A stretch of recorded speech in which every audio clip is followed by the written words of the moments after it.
Hello everyone, Brett Meets, Head of Training for the SuperCool Group. Just thought I'd invite you into our R&D lab here on the Gold Coast.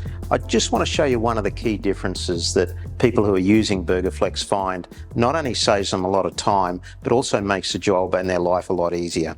If you are familiar with the previous generation of aircon hose fitting, which is usually known as a beadlock fitting, or some people may refer to it as a bubble crimp fitting. It's characterized by having a ferrule or a shell captive to the fitting, and that ferrule or shell is crushed onto the hose to try and ensure that there is a union between a flexible line and a hard line. The key difference that we have with the Burgaflex system is that it is a clip and cage system.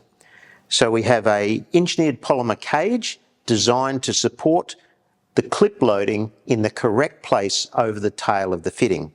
And the tail of the fitting is quite unique. Covered by a global patent, there are 8 sealing points on our tail, machined from billet to exact tolerances. It's not pressed or formed.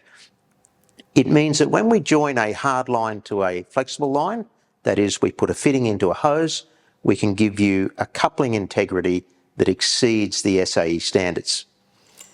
Now, the one thing that people don't realise, and this is a big advantage over a beadlock, is that when this clip and cage system is assembled, as I've got here, the tail profile is designed so that you can, for the purpose of installation, rotate the fitting in the hose.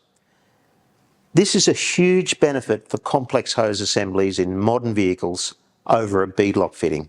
Once that is crimped, you cannot rotate that to adjust the angle or to get the hose to sit just where you want it. So here's a fitting that I crimped a few moments ago. This is a number 10 90-degree O-ring fitting, fairly standard stuff, with an access port, crimped with our clip and cage system. And I can take the fitting and the hose and I can rotate that to align the bend of the hose to suit the angle of the fitting once it's in situ in the vehicle.